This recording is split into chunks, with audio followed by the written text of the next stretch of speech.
السلام علیکم۔ کہانی ٹائم میں ناظرین کو خوش آمدید کہتے ہیں۔ کہانی سننے سے پہلے ہمارے چینل کو سبسکرائب کریں اور ساتھ لگے گھنٹی کے بٹن کو بھی دبا دیں تاکہ ہر نئی کہانی کا آپ کو پتہ لگ سکے۔ شکریہ۔ شروع کرتے ہیں آج کی کہانی۔ ایک ضعیف العمر شخص جس کے 5 بیٹے تھے، جب وہ بوڑھا ہو گیا تو اس نے اپنی ساری دولت بیٹوں میں تقسیم کر دی۔ اس نے سوچا اب مجھے روپے پیسے کی کیا ضرورت ہے، بقیہ ایام اپنے کے ہاں گزار لوں گا۔ پہلے وہ اپنے بڑے بیٹے کے گھر گیا اور اس کے پاس رہنے لگا۔ ابتدائی ایام میں تو بڑے بیٹے نے اس کی بہت خدمت کی اور آؤ بھگت کی اور کہا آپ کا خیال رکھنا تو میرا فرض ہے، مگر تھوڑے دنوں بعد وہ اپنے باپ سے بیزار ہو گیا۔ اب وہ اس کا ادب بھی نہ کرتا تھا بلکہ کبھی کبھی اپنے والد کو ڈانٹ لیتا تھا۔ بوڑھے کو نہ وقت پر کھانا ملتا اور نہ کپڑا۔ آخر بوڑھا بھی اپنے بڑے بیٹے کے سلوک سے تنگ آ گیا اور دوسرے بیٹے کے پاس چلا گیا۔ وہاں بھی ابتدائی ایام اچھے گزرے، پھر منجھلا بیٹا بھی بڑے کی طرح بیزار ہو گیا۔ اس کی بیوی تو اپنے سسر کے ساتھ بدزبانی بھی کرتی اور کہتی کہ ہم پہلے ہی مشکل سے گزر بسر کر رہے تھے، اب تم بھی آ کر اور بھی پریشان کر دیا ہے۔ بیچارہ بوڑھا جلد ہی وہاں سے بھی اکتا گیا، پھر منجھلے بیٹے کے پاس چلا گیا۔ اب اس کے سلوک سے بھی پریشان ہو کر سب سے چھوٹے اور لاڈلے بیٹے کے پاس جا پہنچا اور وہاں بھی تنگ ہو کر نکلا۔ بیچارے کو کہیں چین نہ ملا۔ سارے بیٹے اپنے والد کو ساتھ رکھنے سے بچنا چاہتے تھے۔ کوئی کہتا میرے اتنے بچے ہیں تم کو کیسے رکھ سکتا ہوں، کوئی کہتا میرا گھر چھوٹا ہے، تو کوئی کہتا میں خود بہت غریب ہوں۔ والد 5 بیٹوں کی خوشامد کرتا۔ اس نے رو رو کر کہا کہ میں تمہارا باپ ہوں، میرے بڑھاپے اور کمزوری پہ ترس کھاؤ، مگر کوئی پرواہ نہ کرتا۔ ایک مرتبہ 5 بیٹے اکٹھے ہوئے اور سب نے مل کر فیصلہ کر لیا کہ والد کو کسی اسکول بھیج دیا جائے، وہ روزانہ صبح کو جائے اور شام کو آئے، تھوڑی روٹی اسے دے دی جائے۔ والد نے سنا تو بڑی عاجزی کے ساتھ بیٹوں سے کہنے لگا مجھے پڑھنا تو آتا نہیں ہے، میں بوڑھا ہوں، میری آنکھیں کمزور ہو گئی ہیں، مجھے اچھی طرح دکھائی بھی نہیں دیتا، اب میں اسکول جا کر کیا کروں گا؟ مجھے کہیں رہنے کی تھوڑی سی جگہ اور ایک ٹکڑا روٹی دے دیا کرو، میں پڑا رہوں گا۔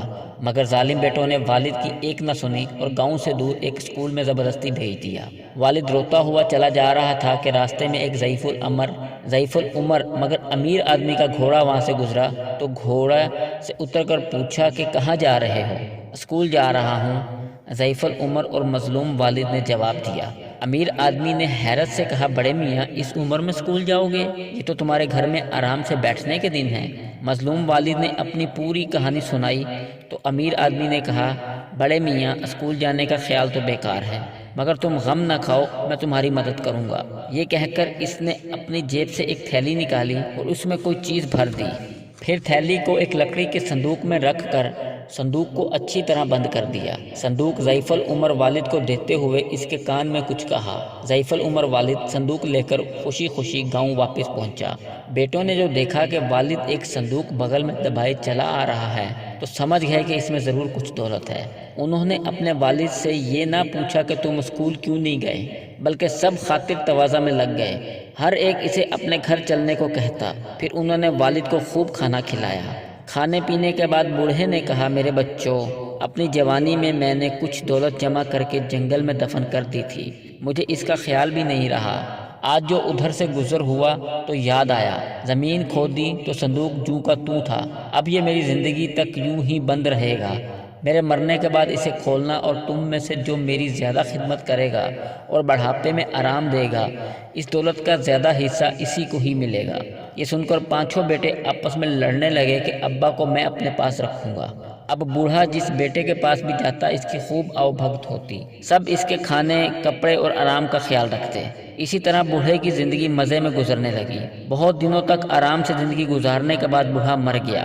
5 بیٹوں نے مل کر بڑی شان سے اس کو دفن کیا، شاندار فاتحہ کرائی، غریبوں کو خیرات دی، پھر سارے کاموں سے فارغ ہونے کے بعد صندوق کھولنے لگے۔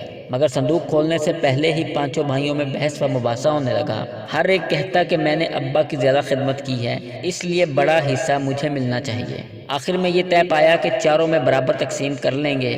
صندوق کھولا گیا تو اس سے بڑی خوبصورت ریشمی تھیلی نکلی جس کا منہ بند تھا، اس میں چھن چھن کی آواز آ رہی تھی۔ بڑی بے صبری سے تھیلی کھولی اور فرش پر خالی کر دی، مگر کیا دیکھتے ہیں کہ اس میں کانچ کے چھوٹے چھوٹے ٹکڑے گر کر فرش پر پھیل گئے ہیں۔ اس پر 5 بیٹوں کو بہت غصہ آیا اور وہ آپس میں ہی لڑنے لگے۔ گاؤں کے دوسرے لوگ یہ دیکھ کر خوب ہنسے اور ان نافرمان اولاد سے کہا دیکھ لو اپنے بوڑھے باپ کی عقل، اسے اسکول بھیج رہے تھے نا تم سب، مگر اس نے اسکول گئے بغیر کیسا مزیدار سبق سکھایا۔